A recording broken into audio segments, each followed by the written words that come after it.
과한 소개를 받아가지고 예, 밖에 나가서 그런 얘기하고 다니지 마세요. 여기서만 우리끼리 예, 전국의 신학 교수들이 다 돌 던질 겁니다. 네, 그래서 네 오늘 뭐 제가 평생 너무 멀리서 있었지만 존경해왔던 김 목사님 또 수년 전에 제가 여기 기억하실지 모르겠습니다만 종교개혁 우리가 500주년 그때 기념을 했을 때 제가 한번 여기 와서 특강을 했던 기억이 있습니다. 또 최근에 사모님 상을 당해서 마음이 무거우실 텐데 저도 멀리서 소식을 듣고 아이고 여러 가지 생각들이 들었습니다. 예. 정말 늦었지만 마음 다해서 위로를 전하고 또 앞으로 또 남은 또 시간들 목사님께서 또 하나님께서 채워주실 거라고 생각이 들고요. 음, 이번에 종교개혁 특강을 저에게 부탁을 하면서 저희 교회가 저에게 숙제를 줬습니다. 이런 거 해주십시오. 근데 저게 두 번 놀랐는데 일단 던져주신 주제를 보고 세상에 이런 교회도 한국에 아직 있구나라는 생각을 했고 그다음 세 번째 나보고 이걸 하라고 뭐 이런 얘기도 들었습니다. 그래도 뭐 강의하다 쫓겨날 교회는 아니라고 생각하니까 제가 맘 놓고 하라고 그래서 제가 맘 놓고 해보겠습니다. 세 번 강의를 하는데 제가 오늘은 어, 교회 역사에서 초대교회부터 또 중세 그다음에 한국 안에서 이 차별이라고 하는 것을 넘어서려고 했던 모습들 그거에 대해서 제가 좋아하는 분들을 잠깐 소개를 해드리려고 합니다. 저는 개인적으로 기독교 복음을 뭐라고 설명할까? 뭐 우리가 하나님이 세상을 좀 사랑해서 독생자를 주셨다. 저를 믿으면 구원을 받는다. 이 말이 뭐 엄청난 함의가 있는 거잖아요. 그러니까 사실 구원은 세상을 망가진 세상을 본래 자리로 되돌려 놓는 것인데 예, 멀쩡한 사람이 구원을 필요로 하지 않죠. 구원이 존재하려면 그게 전제는 망가진 상태, 무너진 상태, 병든 상태, 심지어 죽은 상태여야 되는데 우리는 그걸 단지 물리적인 생명이 죽었다 살아나는 것으로 우리 구원을 생각할 경우가 많은데 살다 보니까 목숨이 살고 죽는 것도 중요하긴 한데 가끔 보면은 죽으면 안 되는 사람이 안타깝게 죽기도 하고 쟤는 좀 빨리 죽었으면 좋겠는데 죽어도 안 죽는 인간들이 있고 뭐 이런 게 사실 그렇다 보면 또 그래서 저는 그래서 물리적으로 산다 죽는다라는 것도 오래 산다라고 하는 것도 그렇더라고요. 저도 이제 곧 환갑이 되는데 저는 어릴 때 처음 예수를 믿었을 때는 영생이라는 게 그 엔들리스 러브가 돼서 엔들리스 라이프가 돼서 그냥 60살이 아니라 6천년 만년 이렇게 사는 것이 구원이라고 생각했어요. 그런데 요만큼 살고 보니까 그렇게 오래 살고 싶은 생각이 추워도 없습니다. 그게 별로 그래가지고 만약에 천당에 가는 것의 영광이 오래 사는 거라면 저는 전혀 기대감이 없어요. 정말. 그거에 대해서는 일말의 미련도 없습니다. 근데 이제 살다 보면 너무 기가 막히게 아름다운 순간들이 있잖아요. 그러니까 우리가 수많은 시간들, 수많은 경험들을 했는데 대부분은 기억도 하나도 안 나는데 그게 6살이 됐든 20살이 됐든 그 순간이 영롱해가지고 평생 그 기억이 떠나지 않는 순간들이 있고 그때 느꼈던 어떤 그 희열 그거를 다시 맛보고 싶은 뭐 그런 것들이 있잖아요. 그러니까 저는 그 순간 그때 만났던 기쁨이 그게 그 자체가 이미 시간이 흘러도 내 삶과 기억이 거기에 머물러 있다면 그 폴틸릭의 말대로 그게 이터널한 나우가 아닌가 이런 생각도 들어요. 그래서 결국은 그런 순간들이 그 많아지는 삶이 중요한 것이지 그냥 물리적 시간이 긴다라고 하는 게 무슨 복일까라는 생각들을 참 많이 요즘엔 합니다. 근데 언제 내가 그렇게 사는 것이 영롱하고 찬란했을까라고 하는 것. 그거는 뭐냐? 그때 많은 게 있지만 제가 저의 존재 자체로 존귀함, 사랑을 받았을 때, 인정받았을 때, 열심히 공부했는데 선생님께서 어이 그놈 새끼 똑똑하네 하고 이렇게 머리 처음 이렇게 애들 앞에 쓰다듬어 주셨을 때 노래를 했더니 우리 동만이 노래 잘한다 하고 선생님들이 박수 쳐주셨을 때 우리 어머니가 어느 날 그냥 내가 태어났을 때 그걸 보고 이뻐서 막 좋아하고 웃으셨을 때 뭐 그런 것들 있잖아요. 작은 건데 내가 사람이라고 하는 대접을 충분하게 느꼈을 때 나같이 가난하고 연약한 집안에 태어난 아이도 살만한 세상이구나라는 걸 느꼈을 때이거든요. 근데 역으로 언제 제일 죽고 싶었는가? 내가 나의 존재를 부정당했을 때 나를 사람으로 보지 않고 나를 숫자로 취급한다든가 나를 그냥 밥 먹는 짐승으로 취급한다든가 그래서 나에게 함부로 했던 군대 가서 나보다 나이가 어린 아이가 고챔이란 이유만으로 저에게 쌍욕을 하고 손찌검을 했을 때 신학교에 갔을 때 교수가 나의 질문을 무시하고 나를 조롱했을 때 유학 갔는데 요즘에는 개나 소나 다 유학 오나 봐 떡볶이집 자식도 오고 뭐도 오고 이런 새끼들이 나한테 얘기했을 때 뭐 이런 게 갑자기 온몸에 전율이 나면서 부정당하는 거잖아요. 그렇게 따진다면 구원이라고 하는 것은 내가 사람으로 하나님께서 당신의 형상으로 지음받아 기뻐하셨던 존재인데 이런저런 사람이 나누어 놓은 기준과 금에 의해서 나를 왼쪽이야 오른쪽이야 위야 아래야 라고 규정하고 나를 나대로가 아니라 그들이 설정한 기준에 의해서 나의 몸값을 결정하고 그것에 따라 나를 대접받을 이런 뒤틀러진 세상이 본래 자리로 돌아가서 너는 존귀한 자야 너는 나의 사랑을 입은 자야 라고 하는 그 소리를 하나님으로부터 듣고 또 하나님만이 아니라 그 하나님의 생각을 이어받은 사람들이 나를 그렇게 대접하는 공동체가 대상이 됐을 때 제가 처음에 교회를 초등학교 2학년 때 갔는데요. 저는 되게 가난한 집이었고 친척들이 아무도 찾아오지 않는 늘 아버지는 술에 취해 있고 이런 집이었는데 제가 처음 교회 갔을 때 지금은 얼굴도 기억이 안 나는 그 우리 어머니 또래의 오동통하신 집사님이 주일학교 선생님이셨는데 저를 이렇게 끌어안아주고 어서 와 덕만아 하고 이렇게 안아주셨어요. 그때 그 품이 너무너무 좋아서 그거 하려고 매주 교회를 갔어요. 그래서 문 열고 선생님 계신지 아닌지 보면 선생님하고 가면 덕만아 하고 이렇게 안아주셨던 그게 너무 좋았고 제가 다녔던 교회는 저를 계속 그렇게 해주셨어요.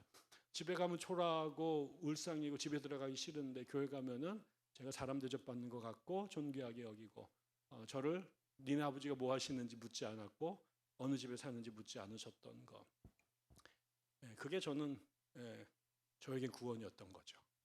그리고 그런 세상이 여기에 있어서 여기에서 계속 살고 싶어서 신학교를 갔습니다. 그리고 그러다 보니까 성경에서 그런 말씀들을 읽으면 가슴이 막 뜁니다. 그래서 그 이야기를 강대상에서 하고 싶어서 신학을 공부한 거죠. 제가 몇 가지 성경책을 제가 좋아하고 저는 이게 기독교의 중심이라고 생각하는 거 제가 그냥 읽어드리고 싶은데요. 여러분 다 아시는 건데 그냥 들으시면 좋을 것 같습니다. 첫 번째 말씀이 이사야서 11장 6절인데요. 저는 이제 세 번역을 읽습니다.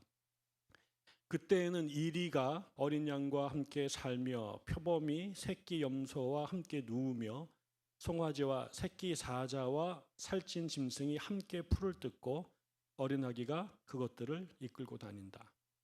이게 우리가 아는 사자와 어린 양이 함께 뛰는다라는 얘기잖아요. 저는 이 사자와 어린 양이 뛰는 것 자체가 말이 안 되는 일인데 더 기가 막힌 건 뭔지 아세요?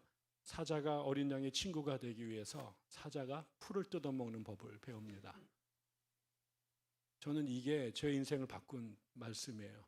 그동안에는 사자는 어린 양을 먹으면서 살았어요. 그거를 적자생존이라고 생물학자들이 또 경제학자들이 정당화를 해왔는데 예수는 그 세상을 엎어요. 기독교가 저는 막스를 매우 좋아하지만 끝내 막시스트가 못된 이유는 막스는 쉽게 말하면 어린 양들에게 특공무술을 가리켜서 사자의 목을 따라고 시킨다고 생각했어요. 그게 민중혁명이고 프롤레타 혁명이죠. 근데 그 세상은 다시 콘트라가 세어나고 당한 애들이 다시 기력을 회복하기 위해서 또 다른 싸움이 벌어지면서 역사가 계속 악순환을 해왔죠. 근데 예수는 한 번도 젊은이들에게 가난한 사람들을 모아서 혁명을 조직한 적이 없어요. 그들에게 특공무술을 가리켜서 부자들의 목을 따라고 말한 적이 없어요. 대신 예수님은 한 놈만 팼습니다. 부자들을 쫓아낸 게 아니라 니들이 책임이 있다. 너를 건강하게 하고 돈 벌고 너에게 주머니를 넉넉하게 한 것은 너 혼자 먹고 살라고 그런 게 아니라 그 옆에 있는 사람들을, 어린 양들을, 강도 많은 유대인들을, 이 시대의 소외된 자들을 네가 책임져야 된다라고 하는 거죠. 그러니까 공부해서 남 주냐, 그냥 지나가다가 그런 거죠. 예상 사람들은 지나가다가 바닥에서 기어다니는 사람들을 보면 너 저거 잘 봐? 똑바로 봐. 너 공부 안 하면 저렇게 돼. 이렇게 세상을 가리켜요. 근데 예수님은 어떻게 해요? 봐. 네가 같이 살 사람이야. 너 공부 열심히 해야 돼. 돈 많이 벌어. 왜? 제 것까지 네가 벌어야 되니까. 그게 예수의 가르침이라고 제 가슴에 읽혔어요. 그게 저의 삶을 바꿔놓은 거죠. 비슷한 이야기가 누가복음에 가면 똑같은 이야기가 있는데 예수님께서 자기 가버나움에서 당신의 첫 생애를 사역을 시작하시면서 유대인 회당에서 성경을 하나 읽으시죠. 그게 이사야서 61장 말씀입니다. 예수께서는 자기가 자라나신 나사렛에 가서 늘 하시던 대로 안식일에 회당에 들어가셨다. 성경을 읽으려고 일어나셔서 예언자 이사야의 두루마리를 건네받아 그것을 펴시어 이런 말씀이 있는 데를 찾으셨다. 주의 영이 내게 내리셨다. 주께서 내게 기름을 부으셔서 가난한 사람들에게 기쁜 소식을 전하게 하셨다. 주께서 나를 보내셔서 포로된 자들에게 자유를, 눈먼 사람들에게 다시 보게 함을 선포하고 억눌린 사람들을 풀어주고 주의 은혜의 해를 선포하게 하셨다. 은혜 뭐죠? 주빌리, 희년. 그전에 사람이 살다가 이런저런 일에 의해서 땅도 팔아야 되고 또 자식들을 노예로 종으로 팔아야 됐던 그 사람들을 인간이 살다가 보면 그럴 수밖에 없을 때가 있지요. 그런데 하나님은 이스라엘 안에서 그 생활이 그 시간이 7년을 넘지 못하게 했고 그 7년 안식일이 되면은 그거를 다시 원 상태로 되돌리거나 그때 그 문제가 해결되지 않으면 다시 곱하기 7년이 돼서 50년이 되면 그때는 네가 돌려줘라. 그래서 본래대로 돌아가요. 그러니까 사람은 살면서 어제까지 지주였는데 IMF가 쳐들어오거나 또 골드만삭스가 무너지게 되면 있던 땅을 팔아서 갑자기 내가 소장농이 되거나 아니면 농노가 되거나 내 딸들은 기생이 되거나 또 이렇게 될 수밖에 없어서 사람 사이에 가진 자와 없는 자의 차별이 위계가 생길 수밖에 없었지만 그것을 다시 하나님은 당신이 개입하셔서 인간이 갖고 있는 한계 때문에 그런 상황이 존재할 수밖에 없지만 그것이 하나님의 법도 아니고 영원에서는 안 되기 때문에 그것을 본래 자리로 돌려놔야 된다. 이 정신을 주님이 가슴에 품으셨던 거죠. 예수가 이 땅에 하셨던 모든 사역은 마치 그동안 법으로만 존재했지만 실현된 적이 없었던 이 희년이라고 하는 것, 은혜의 해를 선포하시고 실현시키는 일들이 주의 사역이었고 그 사역을 이어받은 제자들에게 성령이 임했을 때 무슨 그 마가의 다락방에 모였던 그 사람들 안에 결국은 가진 자들이 자신들의 재물을 내려놔서 바나바가 자신의 밭을 팔아서 그것을 공동체 안에 공유했더니 그거가 그 목사 아이들을 외국 유학 보내고 목사님 차 바꿔주는 데 쓴 데 아니라 거기에 있었던 가난한 자들이 사라지게 되고 그것을 세상 사람들이 경이롭게 여겨서 박수를 치게 되고 주께서 그런 공동체에 구원받는 자를 날마다 더하게 하셨다라는 거죠. 그 다음에 그 정신을 이어받은 또 한 명의 사람이 나타나는데 그게 사도 바울이었습니다. 그가 갈라디아서 3장 28절에 했던 그 유명한 말씀, 유대 사람이나 그리스 사람이나 종이나 자유인이나 남자나 여자나 차별이 없습니다. 그것은 여러분이 그리스도 예수 안에서 다 하나이기 때문입니다. 이 문제를 사람들이 공격했을 때 뭐라고 그래요? 하나님은 사람을 외모로 취하지 않고 중심을 보셨다. 그래서 할례를 받았느냐 안 받았느냐가 구원받는 사람의 증표가 아니라 예수를 믿고 하나님의 은혜를 입은 자들이 구원받는다. 그렇기 때문에 그 안에서 더 이상 유대인이나 헬라인의 장벽은 존재할 수 없다. 그게 오늘 여러분과 제가 그리스도인으로 존재하게 된 가장 결정적인 사건인 거죠.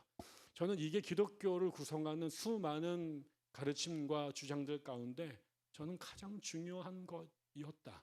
이 이야기를 빼고 신앙을 하는 순간 기독교 신앙은 다 관념이 되고 내세가 되고 그다음에 기복이 됩니다. 근데 이 말씀을 받아들이면 기독교는 그야말로 the most dangerous religion in the world가 돼버려요. 예수가 바로 그 신념을 붙잡고 차별 없는 세상을 선포했기 때문에 예수는 한 번도 혁명을 한 적도 없고 당을 만 적도 없고 군대를 조직한 적도 없었지만 그 체제 차별의 세상으로 위에 서여서 군림했던 제국과 권세자들에게는 이 예수의 발언과 행보 하나하나가 다 자신의 세상을 뒤흔들어 놓는 바이러스였기 때문에 3년도 용납하지 못하고 죽여버렸던 거죠. 그래서 오늘날도 우리가 기독교가 이 땅에서 이렇게 800만 명이 믿는 번성한 종교가 됐다라고 하는 걸 우리는 부흥이라고 그러고 하나님 축복해가지고 세상에서 선교 대국이 되고 막 이렇게 자랑하지만 사실은 우리가 아무것도 안 했다라고 하는 증거예요. 왜 이 교회가 100만 명이 70만 명이 모이는 교회가 못 될까요? 김 목사님이 이따위 설교를 하셔서 그래요. 이따위 설교를 안 하시고 내세와 기복에 대한 설교를 했으면 저분이 갖고 있는 저 간증의 거리들 갖고 빌딩을 3개는 올렸어야 되는 게 맞는데 김 목사님이 이런 말씀을 붙잡고 사역하셨기 때문에 이 교회나 저 교회나 20년 동안 했는데 이렇게 많이 모인 겁니다. 왜 그러면 안 오죠? 이게 위험한 메시지이기 때문에요. 저는 그런데 기독교 안에 이 메시지를 부여잡은 사람들이 존재했고 그게 지난 2000년 동안 교회가 수많은 범죄를 하고 사고를 치고 말도 안 되는 짓거리들을 했음에도 불구하고 이 교회가 존재했던 단 하나는 바로 이 이사야, 예수, 바울로 내려왔던 이 하나님의 마음을 그대로 가슴에 품고 살았던, 그래서 이 땅에서 얼마든지 다른 길을 갔으면 부귀 영화를 누렸을 수 있는 사람들이 스스로 이사야와 예수와 바울의 길을 갔기 때문에 자신은 굉장히 어려운 삶을 살았지만 이 세상을 망하지 않게 견뎌내는 존재가 됐던 거죠. 그게 결국 빛과 소금입니다. 저는 이제 그 사람들 여러분께 함께 소개를 해드리고 싶습니다.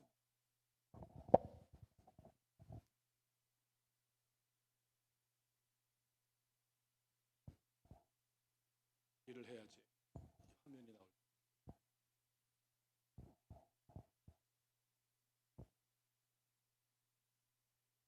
네, Stop Discrimination. 이게 오늘 저의 강의 주제입니다.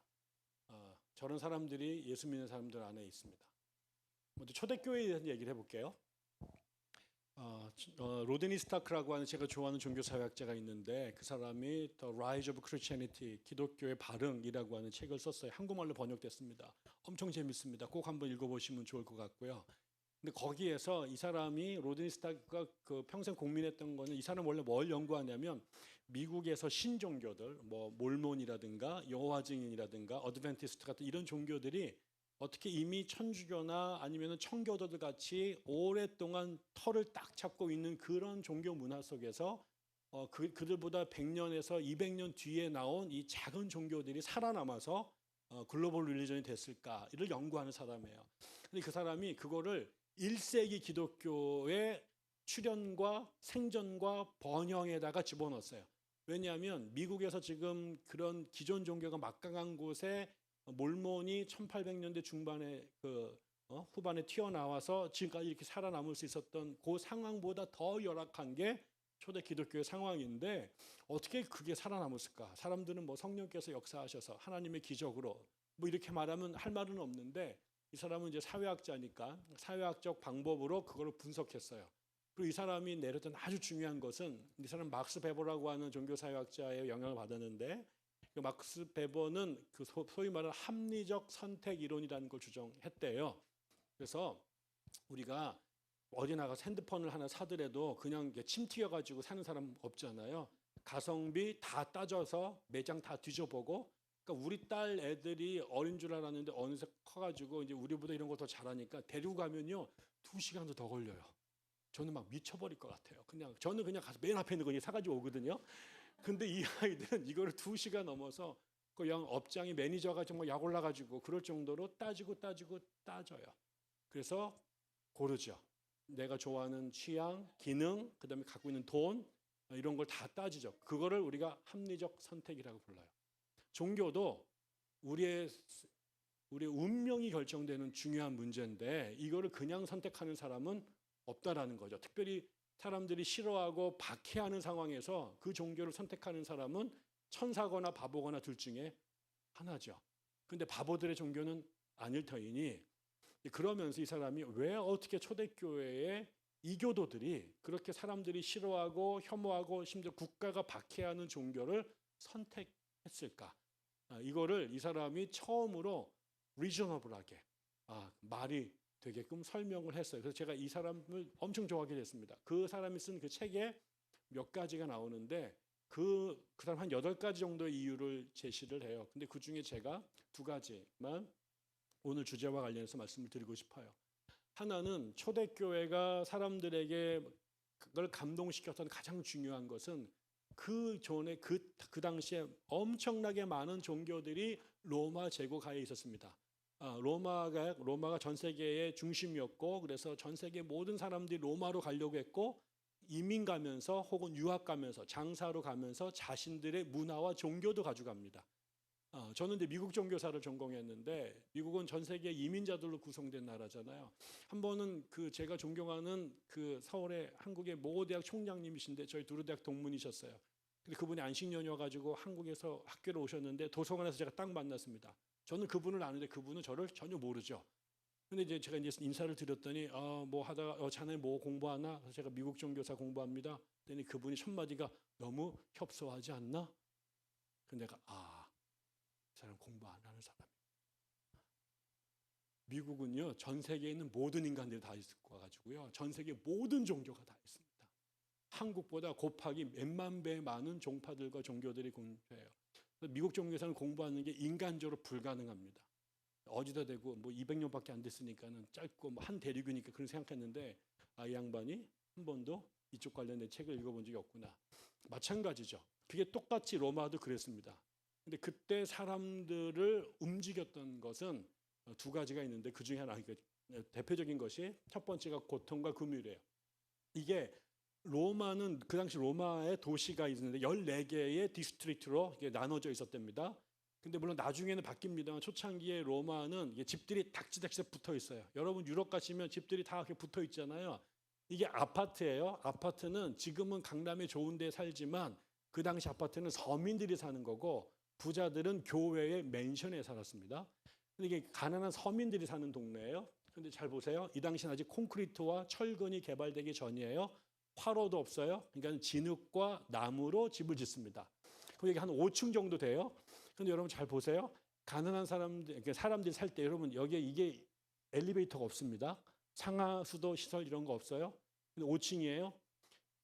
집값이 밑에가 비쌀까요? 위에가 비쌀까요? 위에가 비쌀까요? 밑에가 비쌀까요?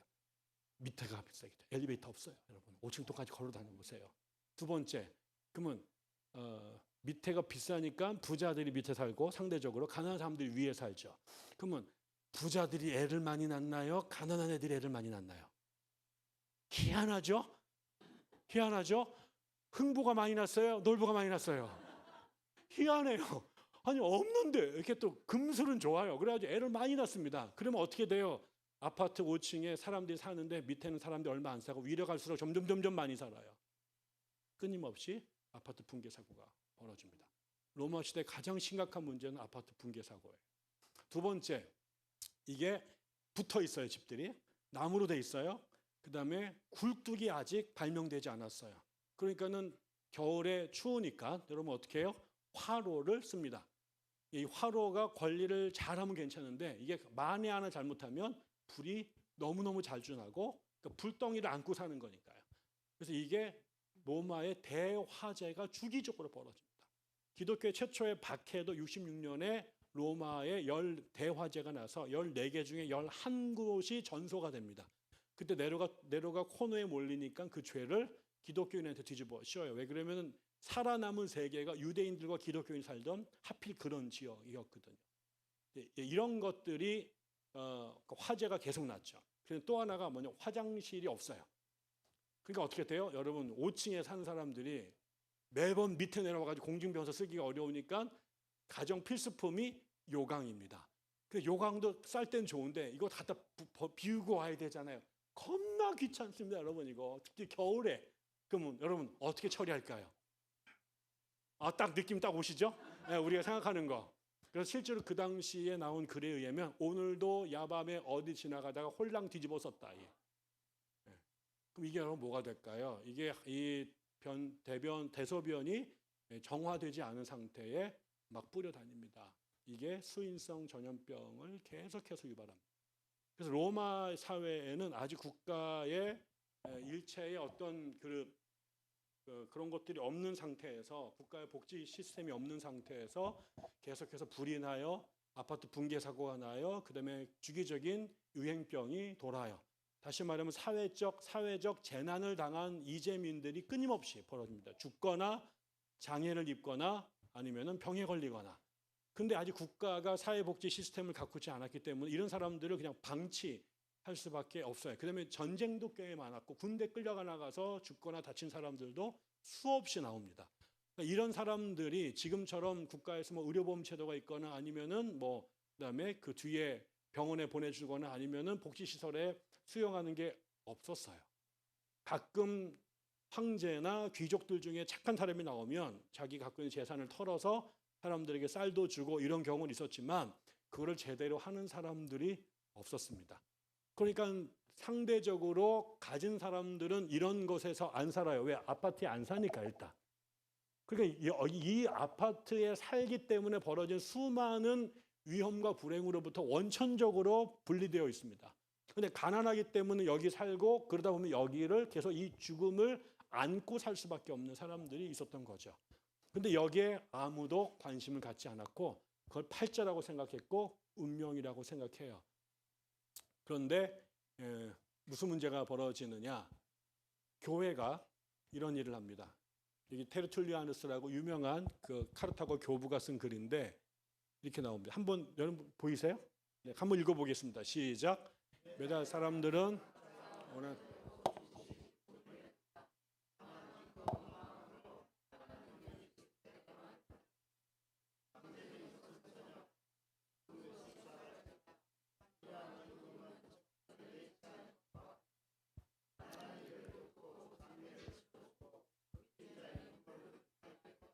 집안에만 갇혀 있는 노인들에게 필요한 것을 공급하기 위한 것이다. 또한 난파당한 사람들, 광산에 팔려간 사람들 또는 섬으로 유배되거나 수감된 이들을 돕기 위한 것이다. 오로지 하나님의 교회가 가르치는 대의에 대한 충성으로 말미암아 이들은 자신의 신앙 고백에 따른 소중한 열매가 되었다. 여러분 이 당시 교회는 지금처럼 이렇게 멀쩡한 건물과 대규모 사람들이 모여 있는 게 아니에요. 다 하우스 처치였습니다.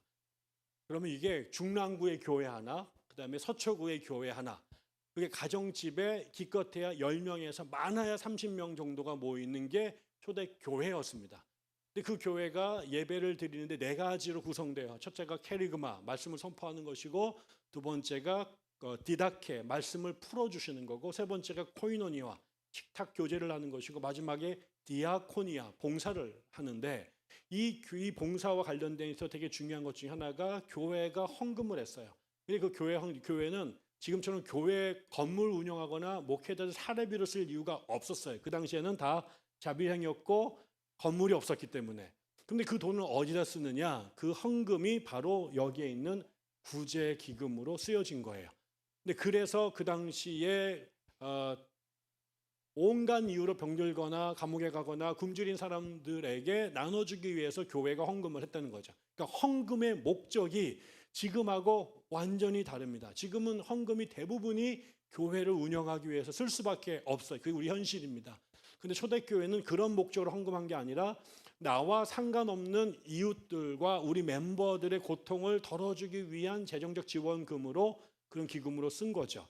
또 하나 교회가 했던 아주 중요한 것은 지나가던 사람들이 아직 숙박시설이 제대로 되지 않았을 때 지나가는 과객들에게 방을, 잠자리를, 숙식을 제공한 거예요. 세 번째가 장례를 치러준 겁니다. 장례 문화가 지금도 거기 가면 유럽의 수많은 그 무덤들이 잘 되어 있지만 그건 다 팔자가 좋은 귀족들과 부자들만 그렇게 땅에 매장을 하고 관을 제대로 쓰고 심지어 석관을 쓴 거고, 일반 민중들은 저렇게 유행병이 돌거나 군대 끌려가거나 재난이 당하면 땅에다 못 묻고 길바닥에 시체가 그냥 버려져 있는 상태가 대부분이었습니다. 여러분, 저기 우리가 아는 것처럼 그 마더 테레사가 캘커타에서 이렇게 길바닥에 쓰러진 사람들을 모셔다가 임종을 제대로 하고 묻어주는 역할들을 했잖아요. 그게 이분이 창안한 게 아니라 초대교회가 하던 일이었습니다. 그러니까 사람들이 그 시대에 굶주려서 죽으려고 하는데 어디에 가가지고 동냥밖에 할 수 없는 사람들이 다드림교회 가봐. 지나가던 사람들이 낯선 동네에 와가지고 여관도 갈 데가 없고 길바닥에 잠을 자야 되는 누가 다드림교회 가봐. 심지어는 누가 시체 떨어져가지고 시체가 길바닥에 굴러다니는데 그거 들고 다드림교회 오면 교회가 그 사람들을 묻어주고 하는 일들을 했던 거죠. 그러니까 이게 다른 데서도 다 하던 거를 여기서도 야 요즘에 이게 트렌드야 라고 한 게 아니라 아무도 이런 일을 안 했대요. 근데 그거를 기독교인들이 그 일을 제일 먼저 자발적으로 어떤 대가도 없이 했다라고 하는 거죠. 그러니까 교회에 가면 아까 제가 말씀드린 것처럼 밖에서는 그냥 굴러다니는 시체고 나그네고 그다음에 병자고 그다음에 가난한 거지인데, 교회 가면 다른 사람과 똑같은 대접을 살아나 죽으나 받았다라는 거죠. 또 하나는 그러다가 여기 보면 251년에 지금 팬데믹 코비드에 준하는 어마어마한 역병이 이 3세기 중반에 돕니다. 이거는 세계사에도 나오는 어마어마한 질병입니다. 그 당시에 알렉산드리아, 지금 이집트 알렉산드리아가 기독교인이 제일 많이 살던 곳 중에 하나입니다. 지금 알렉산드리아는 기독교는 별로 상관없어 보이지만 여기가 가장 그 당시 아테네 이후로 최고의 학문의 도시였고 유대인들이 가장 많이 살고 있었던 지역이고, 그래서 거기가 처음에 기독교 포교가 다 유대인들을 대상으로 시작했기 때문에 전 세계에서 교회 중에 제일 사람이 많은 교회 중에 하나가 알렉산드리아였어요. 근데 여기에 역병이 돌아가지고 싹 죽습니다, 사람들이. 그러니까 이게 이제 방법이 없으니까 그 전대미문에 그 당시에 바이러스에 대한 개념도 없었고 이게 이제 방법이 없으니까 나중에 그 정부에서도 소개령을 내려서 살아있는 사람이라도 살아야 되니 가족이고 뭐고 다 내버려 두고 그 마을을 떠나십시오. 그래서 소개령이 내려집니다. 그때 이 지역의 주교가 그 지역의 교회에게 목회 편지를 보냅니다. 그리고 그 편지에서 뭐라고 말하냐? 남아라. 다드림교회 남아라. 이렇게 말합니다. 지금 그 코비드가 들어와 가지고 사람들이 다 죽고 살아남은 사람들이 다 떠난 그 자리에 짐 막 싸고 있는데 편지가 와 가지고 김병문 목사님이 전화 걸어 가지고 집사님들 전부 다 짐 푸세요. 이게 된 거예요. 이제 뚜껑 열린 사람들은 미친 소리하고 도망가겠죠. 근데 그 사람들이 그 소리를 듣고 남아요. 그리고 당회를 엽니다. 지금 이쪽 동네에 지금 사람들 다 떠나고 집집마다 한 명씩 두 명씩 죽기 직전의 사람들, 이미 죽은 시체들 쌓여 있는데 일단 저하고 우리 부목사님들 4명 우리 들어갑니다. 그리고 거기 들어가요. 다 죽어요. 다 죽어요. 그 다음에 장로님들 모입니다. 목사님 가셨는데 우리라고. 그럼 다 장로들 다 모여. 원로 장로님부터 먼저 들어갑니다. 그리고 다 죽습니다. 그 다음에 권사님들이, 집사님들이. 그래가지고 이제 무슨 일이 벌어지면 대부분은 다 죽어요. 그런데 여러분 있잖아요.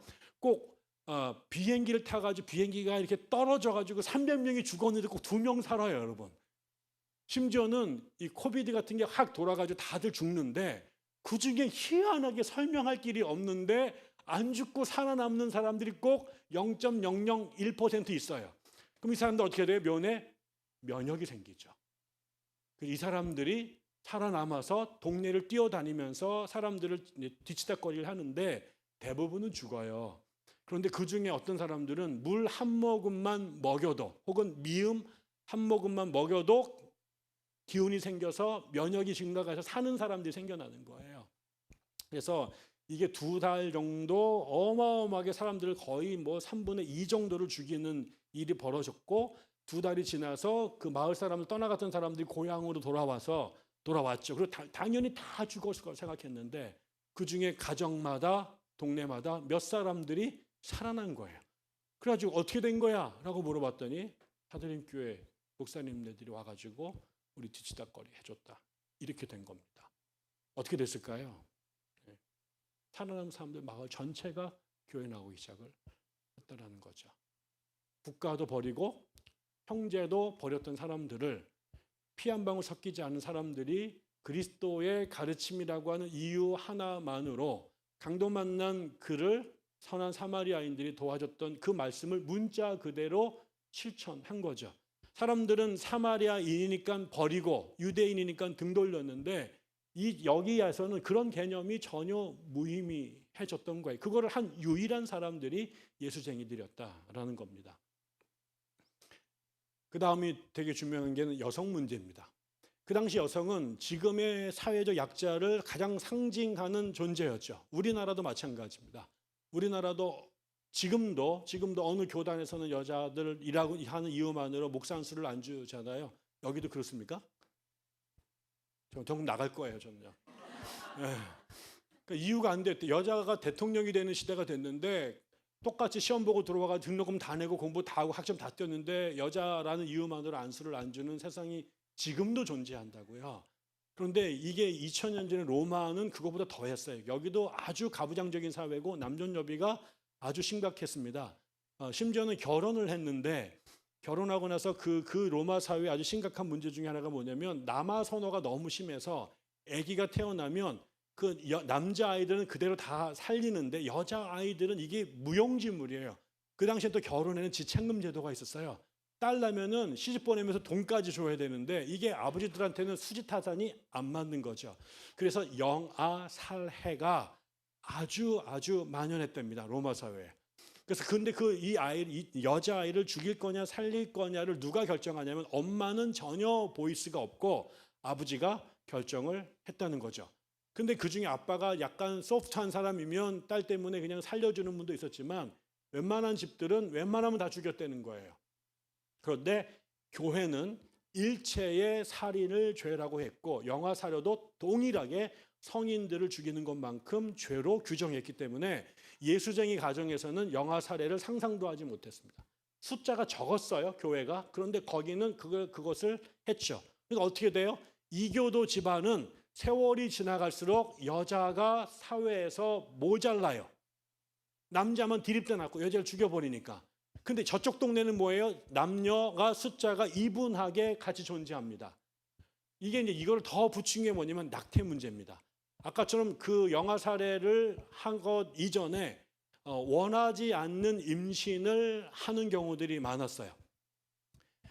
특별히 무슨 경우들이 있었냐면 그 로마 사회는 성관계는 결혼해서 부부랑 성관계를 하는 단 하나의 목적은 자식을 생산하는 거예요.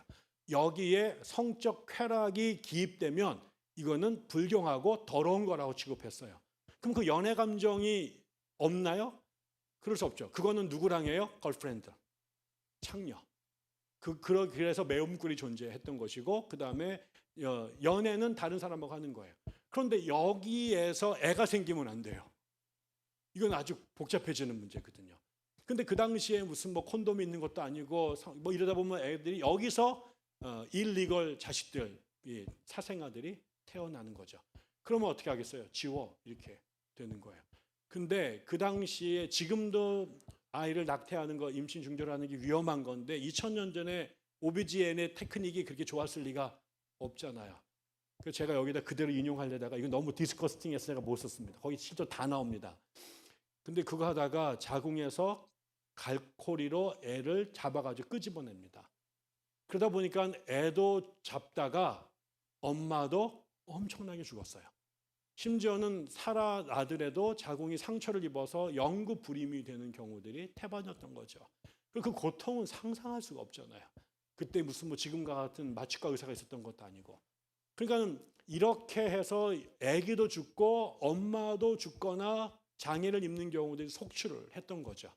그러니까 여러분 보세요. 여러분들이 만약에 이 시절의 로마의 10대 중반에 있는 처자들이라고 생각해 보면 여러분들은 다 이교도들이에요. 근데 이교도는 여자들의 이팔자는 결정된 거예요. 앞으로 살면 언제 내가 자궁적출하고 내가 저러다가 내가 영구 임신되고 내가 죽을지도 모르는 게 여자들의 팔자였다고. 근데 교회 다니는 애들은 낙태를 엄격한 법으로 규정했어요. 지금은 1960년대 이후로 성혁명이 벌어져서 이 프로초이스라고 하는 이 낙태를 선택한다라는 게 여성의 인권에 아주 중요한 업적이잖아요. 근데 그 당시에는 낙태를 금지한 것이 여성들을 살리는 가장 중요한 보험이었다는 거예요. 그래서 그때는 너 낙태해라고 하는 순간 그게 다 여자들이 다 죽어나가는 거고, 그거를 금지했던 것이 여성들의 신체와 생명을 보존하는 아주 중요한 가치였다라는 거죠. 그러니까는 여고생들끼리 모였는데 교회 안 다닌 애들은 자기 언니가 자기 엄마가 그런 꼴을 보고 살았는데 교회 다닌 애들 얘기 들으니까 거기는 이런 세상이 아닌 거예요. 근데 만약 이걸 선택할 수 있는 상황이 된다면, 혹은 칼끝이 내게 몰려온다면 어디 선택하겠냐라는 거죠. 그래서 점점 이 얘기를 들으면 내 살기 위해서 나 교회 다니겠다라는 사람들이 많아졌다라는 것이고, 그 다음에 이제 그 결혼 문제인데, 그 당시에는 조혼이 만연해 있었고 14살에서 16살 사이의 여자아이들이 시집을 갔다는 거예요. 근데 남자들은 누구요? 20대 중반에서 30대 초반이었다는 거예요. 어떻게 돼요? 여자아이들 중에는 초경도 안 한 아이들이 시집을 갑니다. 근데 남자는 성욕이 끌어오를 수 있는 데까지 끌어오르는 건장한 남자들하고 결혼시킵니다. 밤마다 무슨 일이 벌어질까요? 거의 강간성 성폭행의 성행위가 밤마다 강요가 되는 거죠. 남자가 뭔지도 모르는데 아저씨가 달라붙어가지고 여자를 그렇게.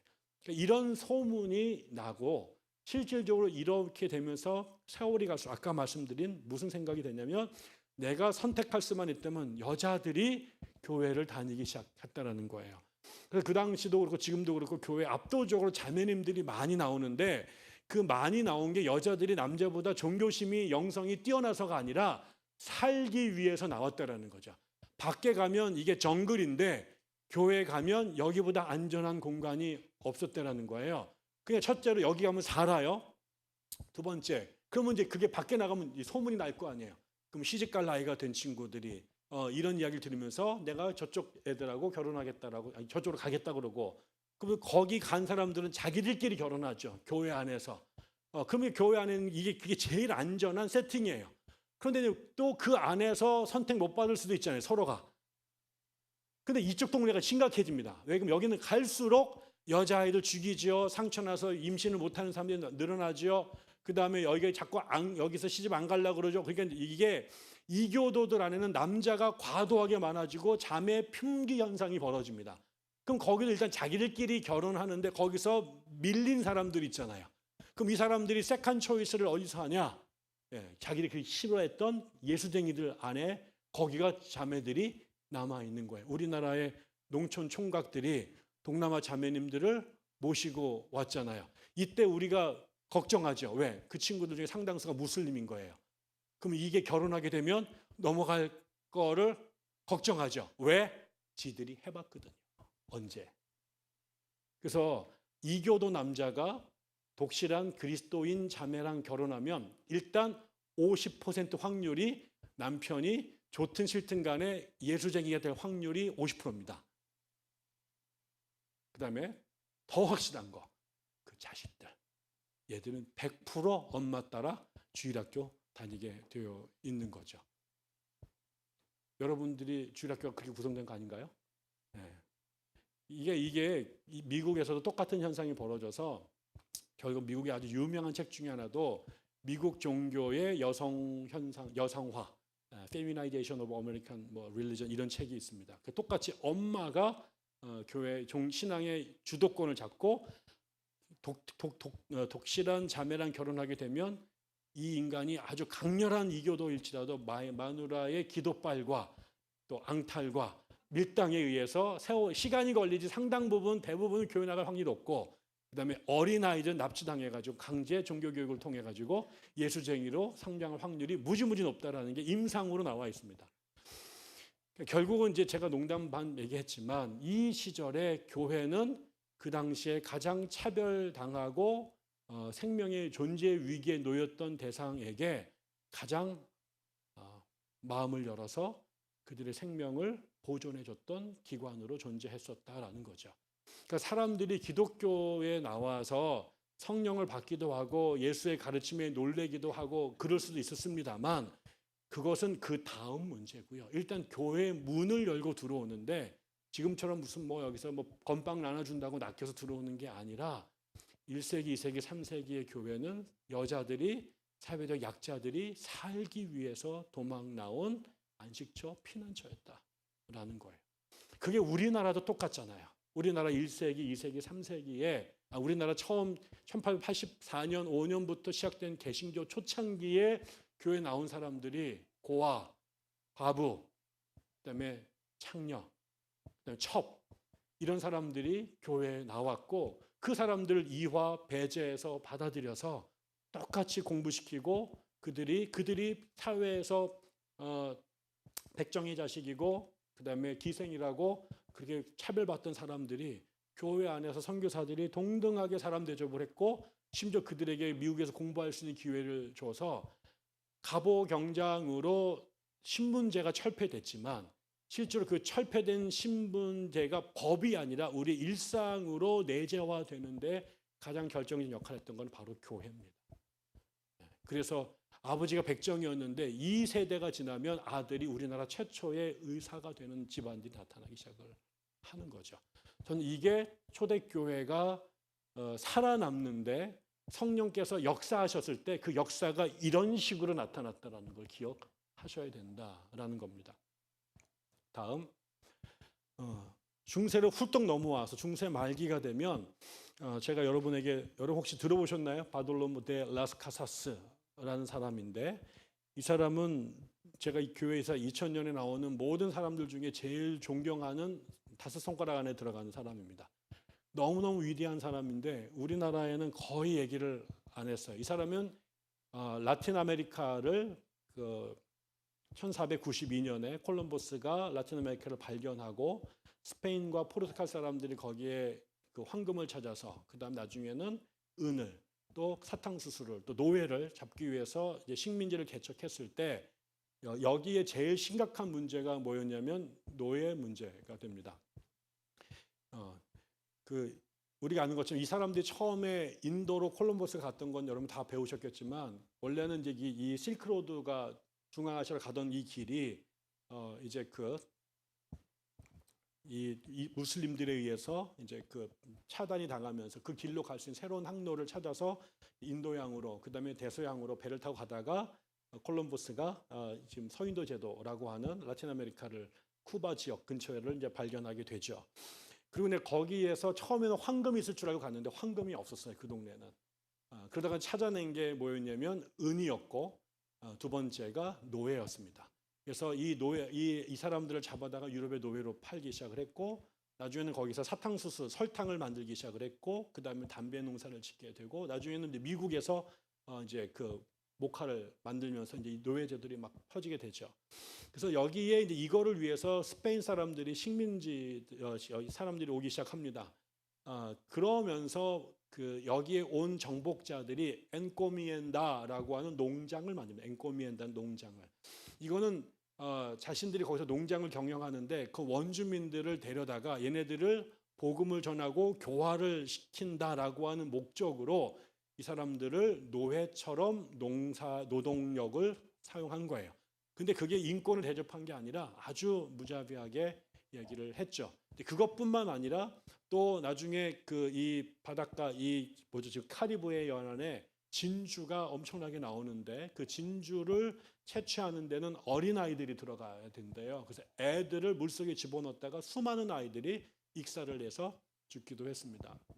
그다음에는 나중에는 또 더 정신 나간 놈들은 스포츠 한다고 어린 아이들을 태어난 깐난 아이들을 데려다가 바위에다가 집어 던져가지고 두개골을 깨죽이는 일들을 했고 어떤 더 정신 나간 놈들은 예수님께서 12제자를 사랑하시니까 창으로 12명을 찔러가지고 두루미에 깨는 거를 서로 경쟁하고 이런 기록이 다 남아 있습니다.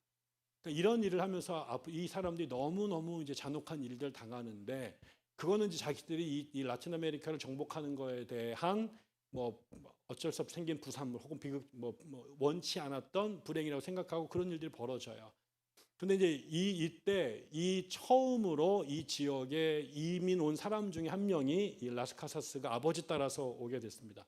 이 사람은 스페인에서 대학을 나왔고 그다음에 신학도 공부한 신부님이었습니다. 그럼에도 불구하고 이런 노예 제도나 이런 상황에 대해서 아무런 문제의식이 없고 자기도 엔코미엔다를 소유하고 있었던 농장주였죠. 예, 그러다가 이제 무슨 일이 벌어지냐면 어느 날 이 1511년에 안토니오 데 몬테시노스라고 하는 거기 도미니크 수도회 출신의 수사이면서 선교사로 오신 분이 설교를 했습니다. 성탄절 즈음에. 그래서 이 사람은 이 라틴 아메리카에서 벌어지는 노예 학살, 노예에 대한 그런 그 차별, 그다음에 이스라엘에 대한 그런 그 간악한 행동에 대해서 심각한 문제의식을 갖고 있었고, 그래서 이 사람이 예배 시간에 이 문제를 아주 강력하게 비판하는 설교를 한 겁니다. 이건 사실은 미친 짓이죠. 다 그걸로 먹고 사는 사람들 앞에 가가지고 당신 그때로 살면 안 돼라고 얘기를 했으니까요. 근데 이때 거기에 라스카사스는 없었는데 나중에 그 사람이 그런 설교를 했다라는 것을 들어요. 그리고 이 사람이 발발 뛰면서 저 미친놈이 정신머리 없이 이상한 소리 했다고 막 아주 분노했다고 그래. 이게 이제 원래 라스카사스의 실체였습니다. 그러다가 이제 세월이 몇 년이 지났는데 이 사람이 이제 참 흥미로운 게 그때 그 몬테시노스의 설교를 듣고 또 자기가 농장을 갖고 있으면서 도무지 그 사람의 설교를 받아들일 수 없었던 사람인데 마치 그 스데반의 설교를 옆에서 적대감을 갖고 지켜보고 있었던 사울이 그때 이후로 살면서 그 문제를 곱씹고 괴로워하게 되면서 나중에 컨버전을 했던 것처럼 그때 그런 문제를 갖고 처음으로 그게 자기에게 싫었지만 그게 이 사람이 원래 영혼이 착했는지 이 문제 갖고 씨름을 하기 시작합니다. 그러다가 한 3년 정도 지난 어느 날 똑같이 그 크리스마스가 다가와가지고 설교를 준비하기 위해서 성경을 읽는데 우리 성경에는 없지만 카톨릭 성경에는 들어가 있는 우리는 외경이라고 부르는 것 중에 이 집회서라는 책이 있습니다. 이게 이제 우리가 사실은 개신교는 그 성경을 정할 때 카톨릭하고는 다른 원칙을 갖고 정경을 만들었기 때문에 카톨릭에서는 정경으로 인정한 일부 책들이 우리는 외경이라고 빠졌어요. 그런데 사실은 그거는 그 다른 책들보다 뭐 권위가 없거나 아니면 함량 미달이거나 잘못 쓰여진 책들이 아니에요. 그래서 지금은 성서학을 전공한 사람들은 이 외경이라고 말하는 것들을 다 공부를 할 수밖에 없어요. 그래서 이제 물론 이제 뭐 개중에는 차이가 나는 부분도 있긴 하지만 상당히 중요한 책이고, 그다음에 심지어는 우리가 신약 성경에 읽는 책들 중에는 그 바울이나 다른 사람들이 읽었던 성경책이 70인경인데 그 70인경에는 우리가 갖고 있는 39권의 성경 외에 그 마지막 성경책이 쓰여지고 말라기가 쓰여지고 다시 바울이 성경을 쓰기 그 사이에 새로운 글들이 쓰여졌는데 그 쓰여진 글들이 70인경이라고 하는 헬라어 번역 성경에는 그대로 들어가 있어요. 근데 나중에 개신교는 그 70인경이 아니라 원래 히브리어로 됐던 성경 마소라 텍스트라고 하는 거를 받아들여서 거기는 39개밖에 없고 70인경에는 그거보다 곱하기 몇 개가 더 있는데 그래서 두 개가 아무튼 달라졌습니다. 근데 그 중에 하나가 집회서라고 하는 책인데 거기에 이런 얘기가 나옵니다. 집회서 34장 18절. 한번 같이 읽어볼게요. 시작.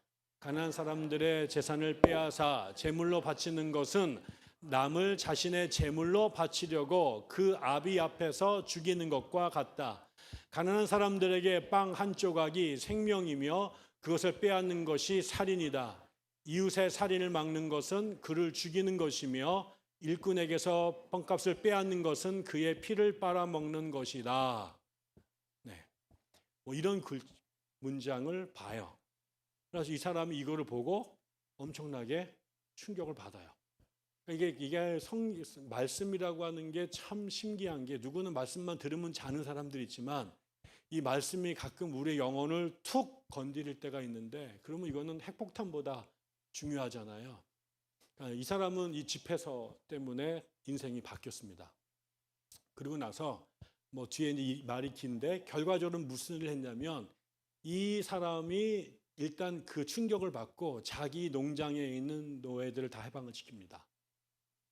그리고 난 다음에 이 라틴 아메리카에 있는 다른 그 정복자들을 찾아가서, 당신들도 이 집회서 말씀에 의하면 지금 우리의 형제를 다 죽이고 있는 거야. 이거 다 이 사람들도 우리의 형제인데 니들이 지금 잘못하는 거야 라고 하면서 노예를 해방시키라고 얘기를 하죠. 근데 그걸 듣고 그렇구나, 할렐루야, 다 같이 없애자. 그러면 세상이 좋을 텐데, 꼭 이런 사람들은 2만 명 중에 꼭 2명만, 그리고 나머지는 무슨 세례야 이러면서 저 새끼 치워 이렇게 되는 거예요.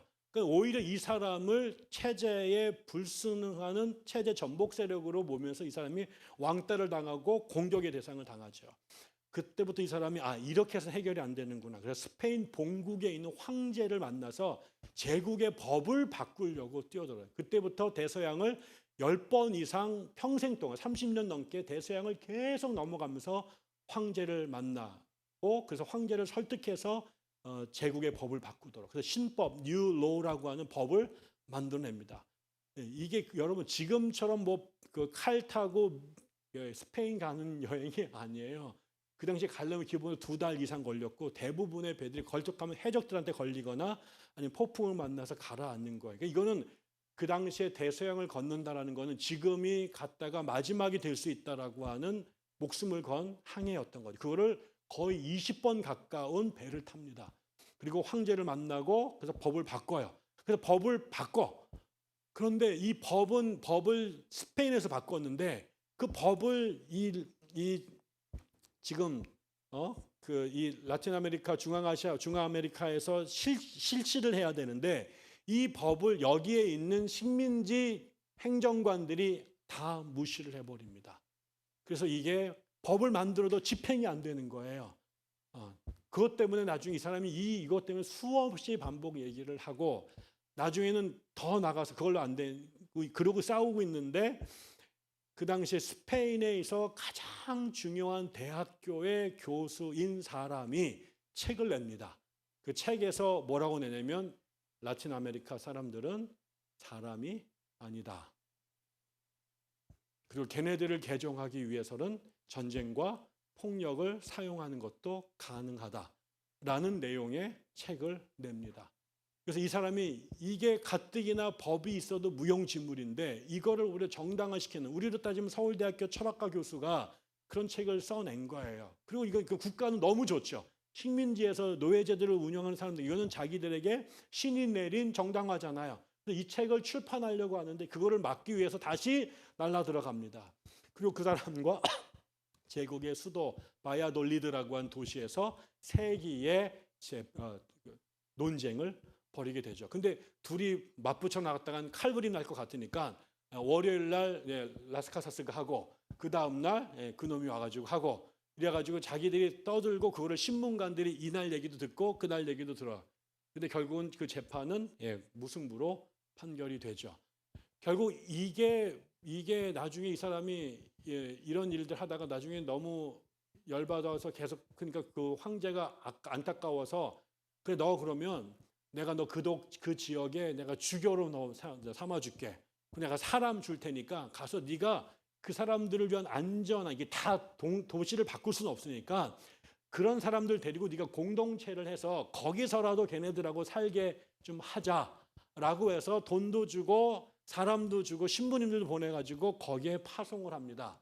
그런데 그거를 거기에 있는 그 영주들이, 노예주들이 작당을 해서 거기에 온 사람들을 돈으로 다 매수를 해서 라스카사스를 등지게 만들죠. 그리고 자기가 하는 것에 사람들을 보내서 폭력을 행사하고, 이 사람이 상처를 너무 많이 받아요. 그렇게 수십 년을 뛰어다녔는데 세상이 바뀔 것 같지만 안 바뀌고 법안해도 황제를 만나는 것도 하늘의 별 따기인데 만나서 겨우 천신만고 그때 법 만들어가지고 갖고 오면 아무도 안 지키고 그다음에 오히려 그런 자기를 매국노로 체제 전복 세력으로 불온 세력으로 찍어서 언제든지 살해 위협 속에 놓이는 삶을 수십 년을 살아요. 그리고 학자들하고 싸우고 그다음에 이거 안 되니까 그다음에 이 사람이 또 책도 써서 이런 아까 이런 비극들 비리들을 다 폭로하는 글들을 쓰죠. 그러면 그럴수록 어떻게 돼요? 이놈이 우리 사회의 이물질 같은 존재가 되는 거예요. 다 이 사람을 싫어하고 얘가 죽었으면 좋겠다고 생각을 하죠. 그래서 이 사람이 그거에 장벽을 느끼고 다 때려치고 수도원에 들어가 버립니다. 그래서 수도원에 들어가서 그 수사로 그 도미니크 수사가 되죠. 그러면 그럼에도 불구하고 자기가 현장에 직접 뛰어들진 않지만 이 문제를 잊을 수 없으니까 그때부터 황제들에게 조문하고 조언하고 그다음에 그때부터 글을 죽으라고 써서 냅니다. 그래서 이 실체를 폭로하는 글들을 그 기간 동안에 써내게 되죠.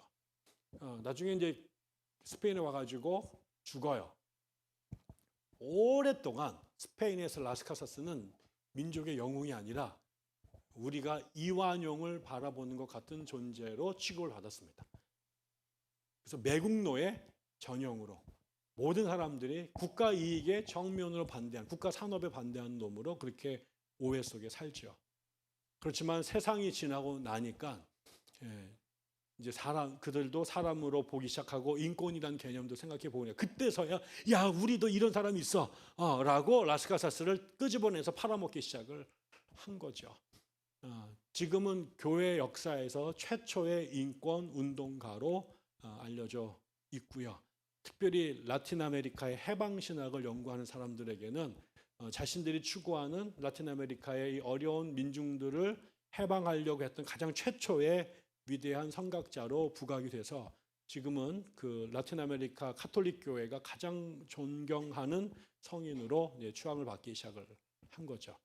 물론 이 사람도 실수를 해요. 나중에는 이 원주민들을 살려야 된다라는 생각이 너무 크고 또 사람들이 만약에 원주민들 다 없애면 이 농사는 누가 질 거야 라고 걱정을 하니까 황제를 설득하기 위해서 대안을 제시합니다. 그 대안이 뭐였냐면 사실은 이 라틴 아메리카 사람들이 체력이 약해가지고요. 이런 허드렛 일에 적합하지 않고 금방 죽어버리고 병 걸리고 막 다 도망갔어요. 그래서 이 사람이 기가 막힌 대안을 제시합니다.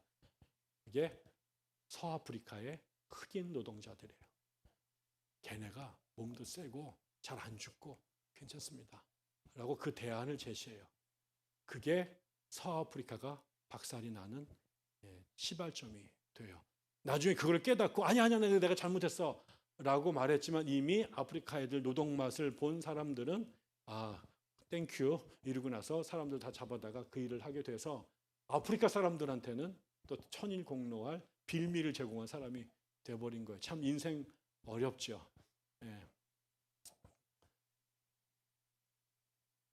그 다음에 하나만 또 하고 싶은 사람이 시간이 얼마 안 남을 것 같아서 제가 조지 폭스라는 사람 금방 하겠습니다. 이 사람은 퀘이커라고 하는 단체를 만든 사람입니다. 퀘이커라고 하는 거는 닉네임이고 원래 이름은 친우회 Society of Friends 친구들의 모임이라고 하는 단체를 만든 사람입니다. 우리나라에는 아주 예전에 함석헌 선생이 퀘이커 교도가 됐고 그를 따르는 사람들이 서울 신천에 조금씩 모여 있었대요. 지금도 존재합니다. 대전에도 있고 서울에도 있고 이 퀘이커 중에 제일 유명한 사람이 한명숙 국무총리 그분의 남편 박성준 교수가 퀘이커 교도로 알려져 있습니다. 근데 우리나라는 이제 잘 모르는데 이 사람은 다른 걸 다 넘어가가지고 이 사람이 언제 살았냐면 영국에서 청교도 혁명이 벌어졌을 때에 태어납니다. 청교도 혁명이 벌어졌을 때 태어났는데 그 기간이 청교도 영국에서 종교개혁이 벌어지면서 헨리 8세 이후로 성공회를 만들어가는 과정이 됐는데 그 성공회 안에서 좀 더 레디컬한 여러분이 볼 때 성공회 가보신 분 알겠지만 성공회랑 카톨릭하고 굉장히 비슷합니다. 그러니까 이 사람들이 칼빈의 종교개혁을 경험하고 와가지고 자기네 교회가 종교개혁 한다고 했는데 껍데기가 다 카톨릭이 그대로 남아 있으니까 이 카톨릭의 잔재를 치워내자. 그리고 그 칼빈식의 개혁교회를 세우자라고 주장하는 사람들이 나와요. 그 사람들이 볼 때 그놈의 새끼들 더럽게 깨끗한 척하네. 청소하고 지랄이야. 라고 해서 붙은 게 퓨리턴, 청교도라고 붙인 거예요. 근데 그 사람들이 나중에는 전쟁이 벌어지죠. 영국에서 청교도 혁명이라고 벌어지는 1640년부터 10년 이상 동안 전개된 내전이 벌어지는데 그게 다시 또 왕정이 복구하고 막 이렇게 막 내전이 벌어집니다. 그 과정에 다시 청교도 혁명이 실패하고 왕정이 복구되면서 다시 성공의 중심으로 영국 사회가 구성이 될 때 역으로 그동안 있었던 청교도 애들의 싹을 누르려고 하는 반동 정책이 클러렌던 법이라고 하는 걸 통해서 제정이 됩니다. 그래서 청교도 교인들이 예배도 못 드리게 하고 공직에도 못 들어가도록 차별하는 법들을 막 만들어냅니다.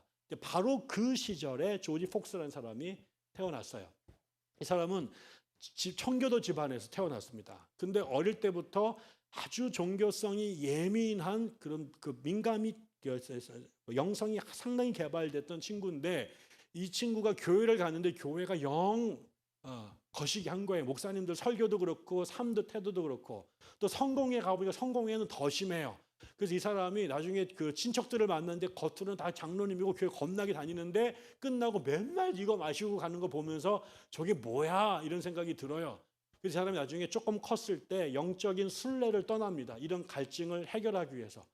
그래가지고 가서 이제 그 유명하다는 목사님들 만나고 내가 어떻게 해야 더 친실한 신자가 될 겁니까? 라고 물어봤더니 한 목사님은 담배 좀 펴보면 어때? 이렇게 말했대요. 또 어떤 사람은 또 만나가지고 질문을 하려고 그러는데 정원에 있는 꽃을 밟았더니 질문하기 전에 꽃 밟았어 이 새끼 나가! 이래가지고 이 애가 충격받고 나가면서 뭐 이딴 게 다 있어. 이렇게 된 거죠.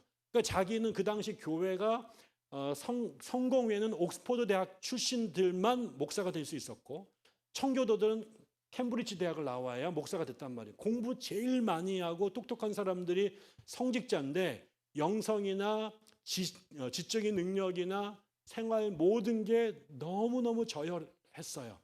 나중에 그거를 보고 이 사람이 실망을 하다가 나중에 마음에서 들려와요. 네가 지금 사람들, 특히 성직자들을 통해서 뭔가 영적인 답을 찾으려고 하는데 그럴 필요 없어. 그 답은 네 안에 있어. 성령께서 네 안에 내주하시고 있기 때문에 네가 조용히 침묵하면서 귀를 기울이면 네 내면에서 예수께서 영을 통해 우리에게 말씀하셔. 우리 모두에게는 그 성령의 내주하셔. 그거를 그 사람은 내적인 빛, inner light라고 불렀어요. 그래서 그거를 조용히 귀담아 들으면 이 상황에서 하나님께서 너에게 뭘 어떻게 하라고 말씀해 주신다. 그거를 들어. 그래서 이 사람이 내가 더 이상 교회나 혹은 성직자 혹은 옥스퍼드의 학위 이런 거를 의지할 필요가 없구나. 우리가 개개인이 하나님과 영적으로 교통할 수 있구나 라고 생각하게 되면서 더 이상 그 영적인 그런 것들을 추구하지 않게 된 거죠. 그래서 모임을 모였는데 그때 이 사람들 예배가 가만히 앉아 있는 겁니다. 예배 시간에 땅 하면 불멍 때리는 거 가만히 있는 거죠. 그러다가 한 사람이 싹 손들고 앞에 나옵니다. 주께서 말씀하셨습니다. 장로님 서로 용서하래요. 그리고 들어가요. 또 한 사람 있다가 주께서 말씀하셨네요. 서로 사랑하랍니다 여러분. 그리고 들어가요.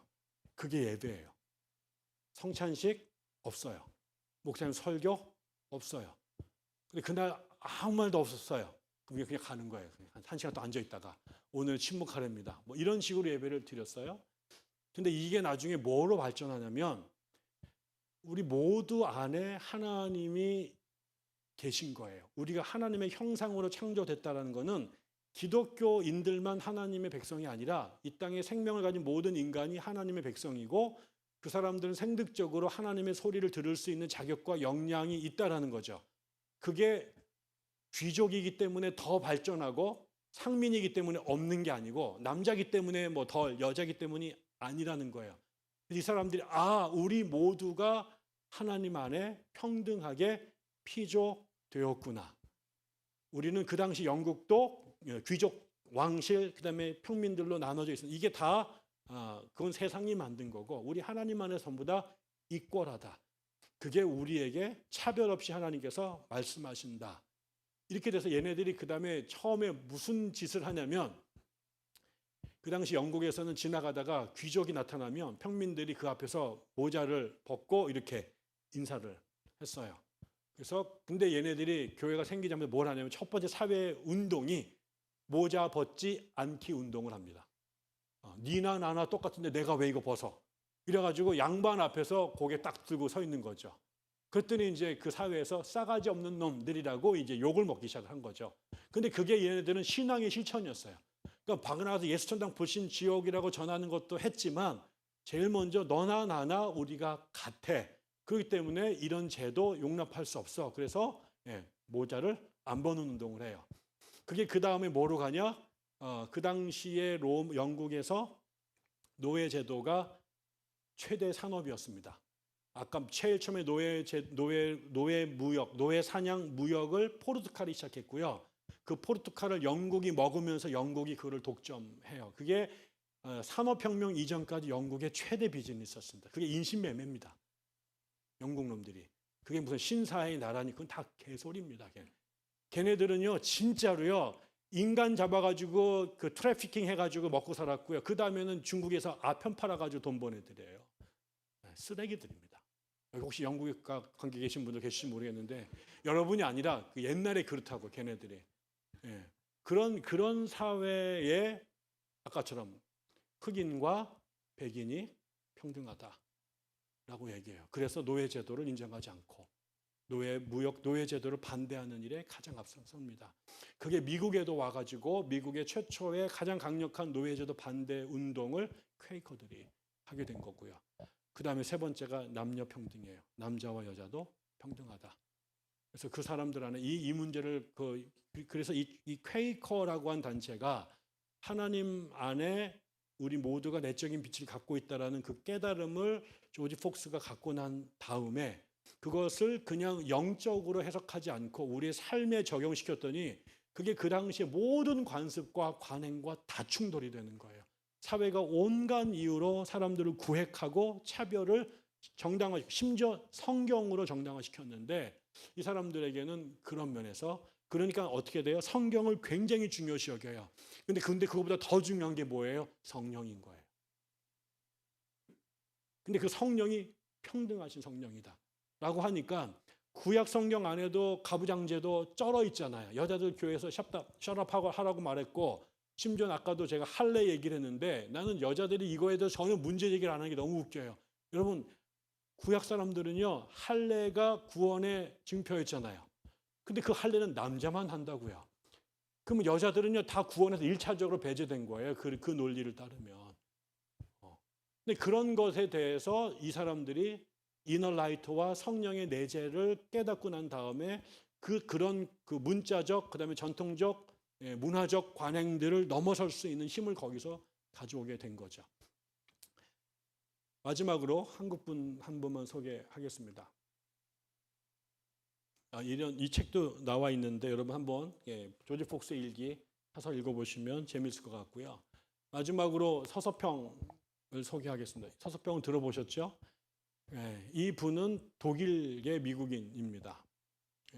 엄마가 근데 아버지가 일찍 돌아가시고 엄마가 재가를 하시고 할머니 편에 자라다가 엄마 찾아서 10대에 미국으로 넘어왔고 미국에 와서 학교를 다니면서 그리스도인이 됩니다.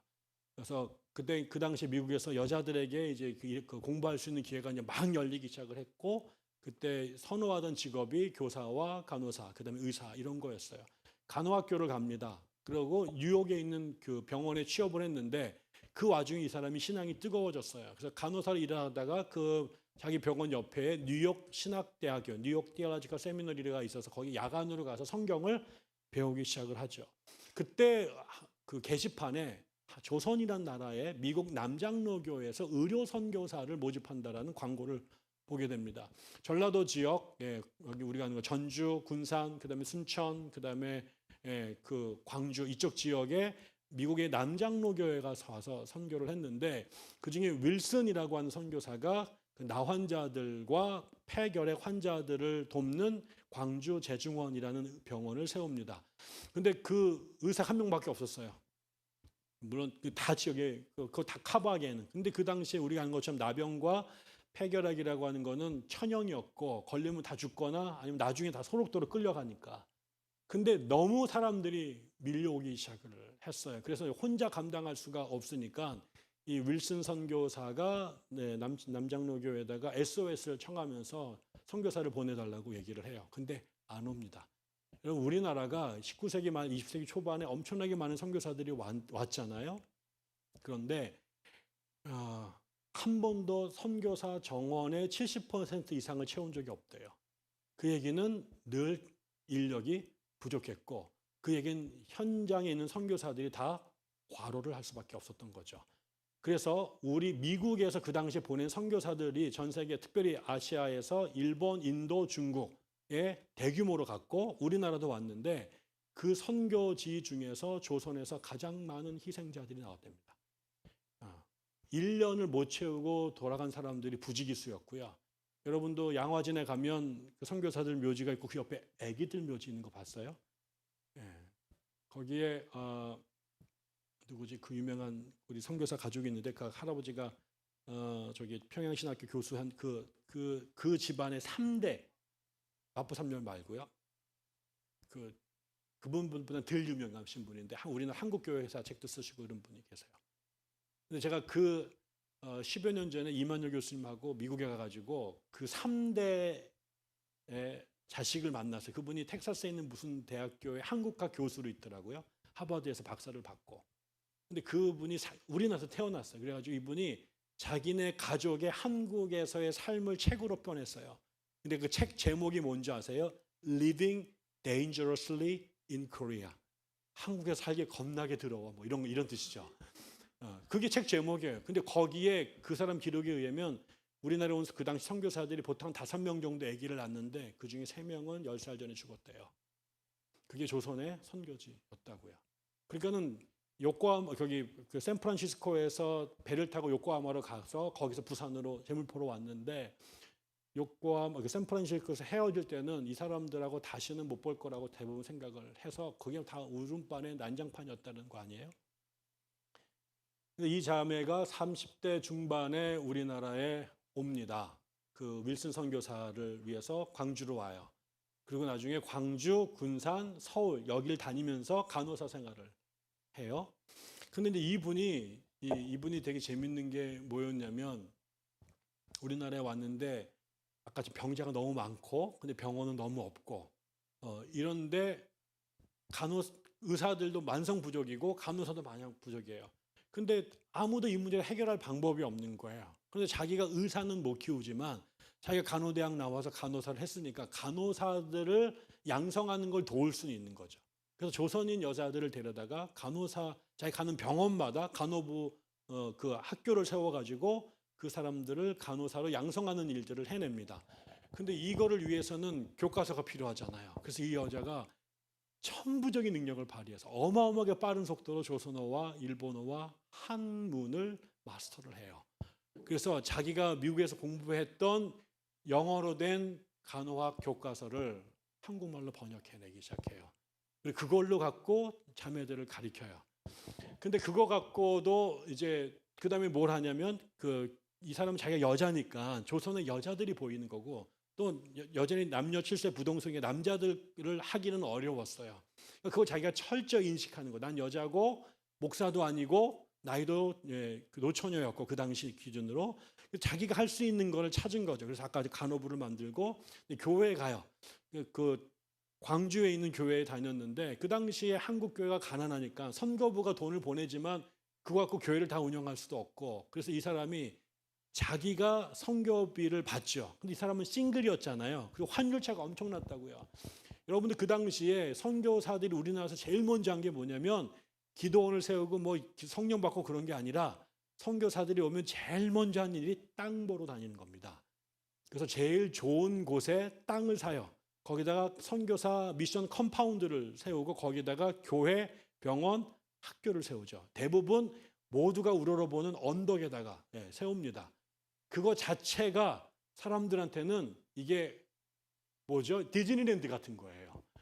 그 밑에 여러분 그 당시 사회 보면요. 민둥산 있고요. 그 산 위에 성같이 교회 컴파운드가 있어요. 그 밑엔 전부 다 운막 같은 초가집입니다. 그러니까 사람들이 그 당시에 1910년도에 뭐죠? 이 스팀이 나오는 집이었고요. 그 다음에 다 벽돌로 짓고 2층 집이고 그 다음에 탁자와 침대가 있어요. 그러니까 사람들이 여기를 한번 구경하는 게 디즈니랜드 가는 거예요. 그래서 너 교회 나오면 한번 데려가 줄게 이러면 애들 다 오는 거죠. 그리고 그 사람들을 양대인이라고 불렀어요. 우리라고는 존재가 다른 사람이라 대인이라고 불렀다고요. 그게 선교사의 삶이었어요. 근데 이 서서평은 그렇게 들어온 돈의 절반을 교회 헌금해요. 교회 운영비를 쓰게끔 하고 그 다음에 절반으로 아까 말한 간호학교 그 다음에 그것만으로는 또 안 되니까 자기가 가는 광주에서 2일 여학교를 세웁니다. 그래서 여자들이 짐승처럼 살았어요. 글도 모르고 아무것도 몰라요. 그리고 밤에는 남편의 성적 놀이개로 하루 종일 무임금 노동자로 그 다음에 애 낳는 기계로 그렇게 살아요. 그래가지고 우리나라 여자 선교사들이 와서 제일 처음 하는 일이 그 여자들한테 너도 사람이다. 너도 그걸 배워야 된다. 그래서 학교를 한 거예요. 나중에 이게 얼마나 중요했냐면요. 1930년대가 되면 우리나라에 신여성들이 생깁니다.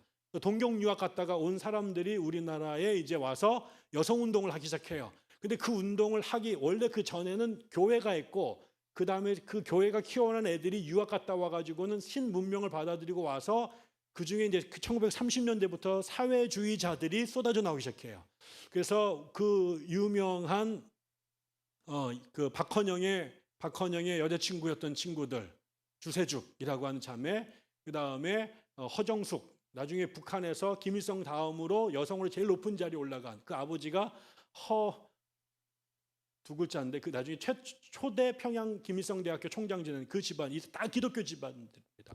근데 이 사람들이 일본 유학 갔다 와가지고 전국을 다니면서 여성 계몽 운동을 해요.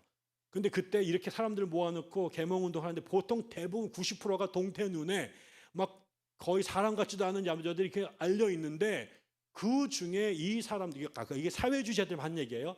사회주의자들이 그 강연을 하는데 그 중에 눈빛이 살아서 자기네가 하는 말에 고개를 끄덕이는 여자들이 드문드문 있다는 거죠.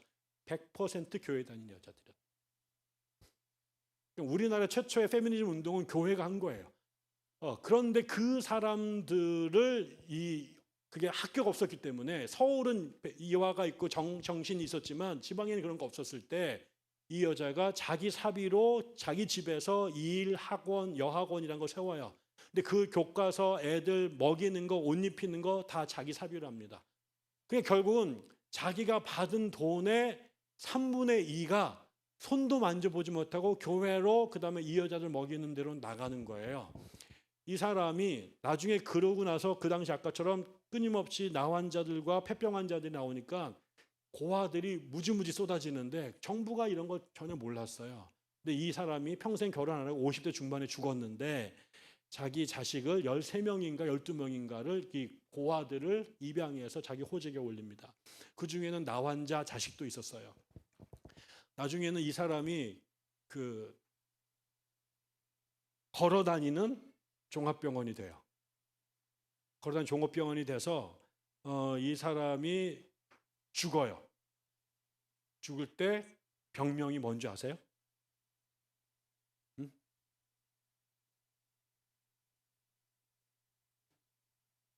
영양실조예요. 우리나라에 온 미국 선교사 수천 명 중에 못 먹어서 죽은 유일한 사람입니다.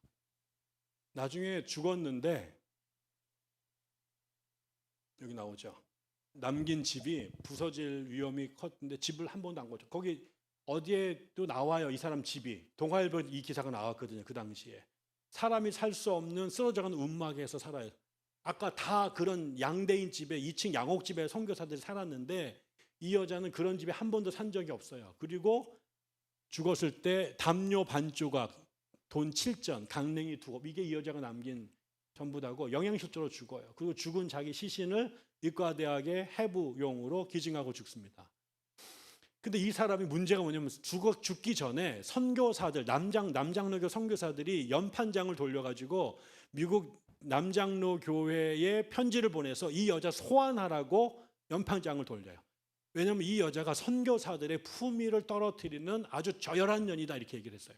왜? 두 번째, 일단 어울려 다니는 애들이 깡패, 창녀, 문둥이, 거지 이런 애들하고 어울려 다니면서 아주 선교사들의 품위를 떨어뜨렸다. 두 번째, 경제관념이 없어서 돈을 보내주는 돈을 잘못 써가지고 맨날 돈을 꾸러 다녔다.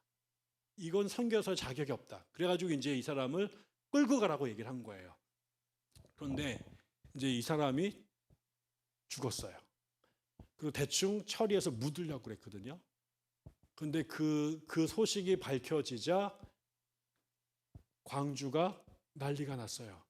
이 여자의 사망과 그다음에 그 교회가 대충 해가지고 장례를 치를 거라는 얘기를 알고 갑자기 수백 명의 거지, 깡패, 창녀, 나환자, 폐결핵 환자 이런 사람들이 수백 명이 그 여자 집 앞으로 교회로 몰려와서 데모를 해요. 그리고 니들이 뭔데 우리 어머니를 그렇게 함부로 처리하냐. 이게 데모가 나서 광주 최초의 사회장으로 서서평을 모십니다. 지금도 광주에서 교회 잘 안 나오시는 것 같은데 고아원, 양로원, 그다음에 사회 온갖 이상한 사람들 있는 곳에서 봉사하시는 할아버지 할머니들이 가끔 계세요. 근데 교회 안 다니세요. 하다가 이제 한잔 하고 이렇게 하다 보면 다 서서평을 만났다. 그러니까 이 사람이 한 번도 총회장이 된 적도 없었고, 우리나라에 얼마나 이게 심각하냐면 제가 이 서서평이 세운 이일여학교하고 한예정 여학교가 합쳐져서 지금 전주 한일장신대가 된 거예요. 그래서 제가 한일장신대에 종교개혁 특강으로 MDB 학생들한테 강연을 갔는데 사방에 이 여자 사진이 걸쳐 있는 거예요. 그래서 저는 제가 몰랐습니다, 이 사람. 그래가지고 근데 거기 있는 교수님이 막 아이고 우리가 이게 서서평에 막 자랑을 하는데 제가 제가 비전공이 아니라 부전공이 제가 한국교회사인데 제가 서서평을 몰랐어요. 그래서 제가 이제 그때 몰랐다는 얘기 또 쪽팔려서 안 하고 그럼 그죠? 그런 거죠. 이렇게 하고 집에 와가지고 도대체 이 여자가 누구야 하고 뒤졌는데 우와 이래 제가 그다음부터 내가 서서평 전도사가 돼가지고 내가 아까처럼 지금 라스카사스 동반으로 지금 제가 서서평을 두고 있지 않습니까? 그러니까 저는 정말 내세울 사람이 정말 없을 것 같은데 이 여인이 지금 한국에 어마어마한 영향을 끼치고 있어요. 박사학위 논문이 쏟아져 나오고 있고요. 그는 전기가 3편이나 나와 있습니다. 우리나라에.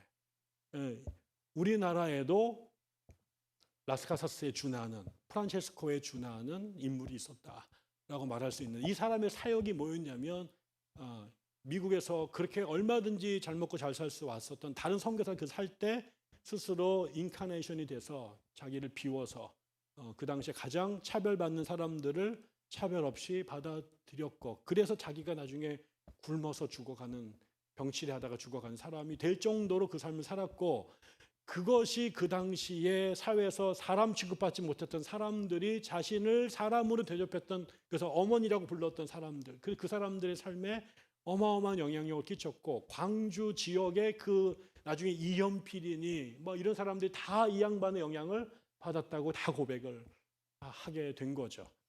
저는 이게 기독교라는 거예요.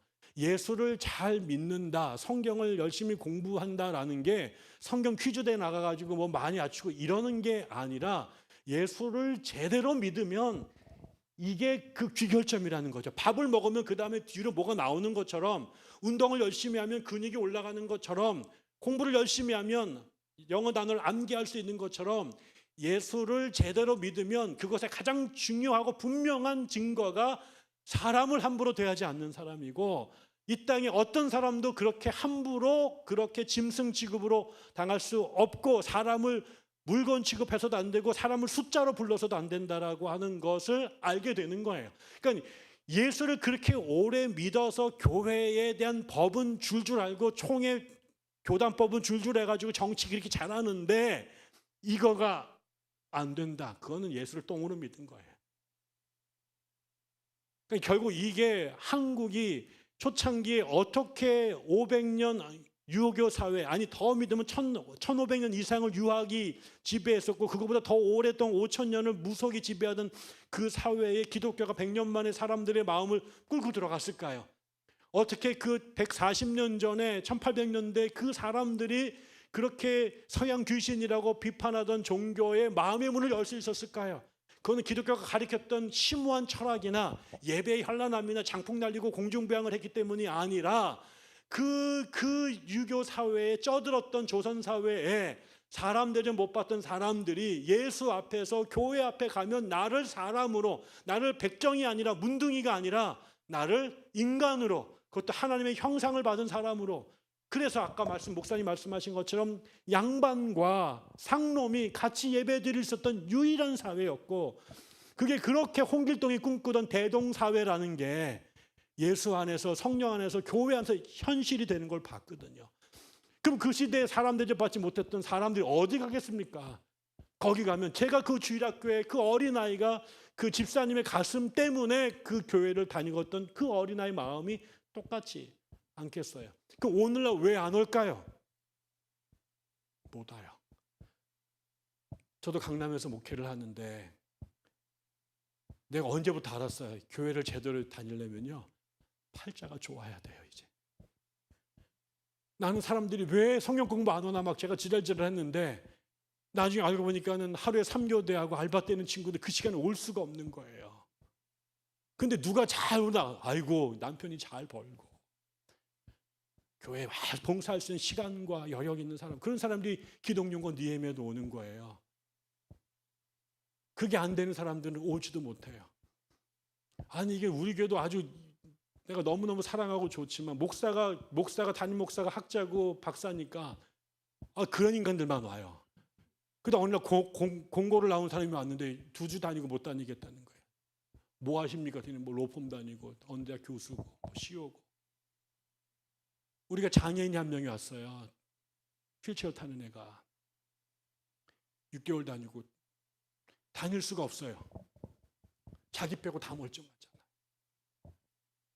그러니까 이게 어느샌가 교회라는 게 멀쩡한 사람들, 그러니까 그런 약자들이 와서 도움을 받는 교회가 아니라 그런 사람들은 못 와요. 제가 처음에 미국 대전에서 개척을 했는데 제가 8년 동안, 3년 동안 지하에 있었고 그 다음에 그 4년 만에 지상에 있는 데로 올라갔어요. 제가 8년을 목회했는데 50명을 못 넘었어요.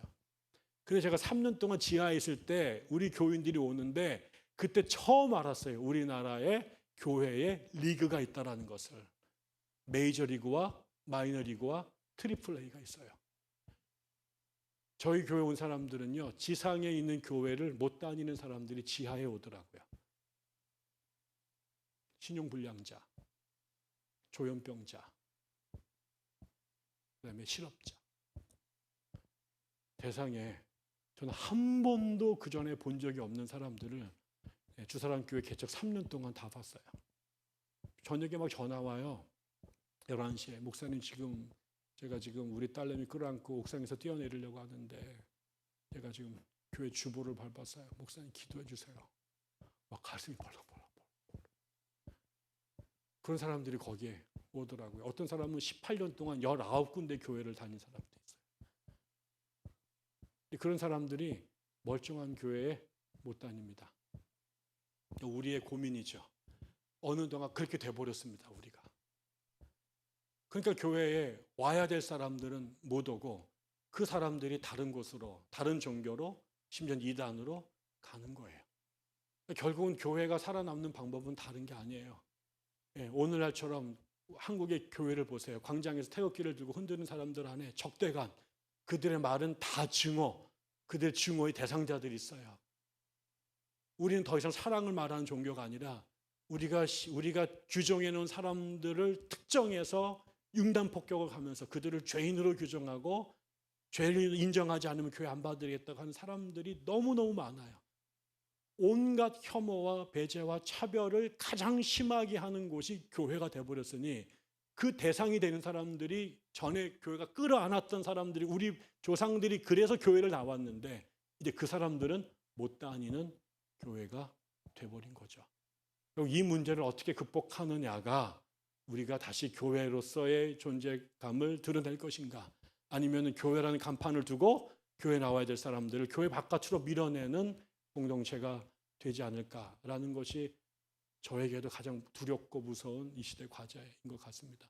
그렇지 않은 교회를 세우려고 말했는데 어느샌가 그거랑 정반대의 교회를 저희 교회가 가고 있는 것들을 보면 우리끼리는 정말 너무너무 좋은데 밖에서 보면 정말 당신들의 천국이요 라고 말할 수 있을 것 같아서 저의 고민도 너무너무나 깊습니다.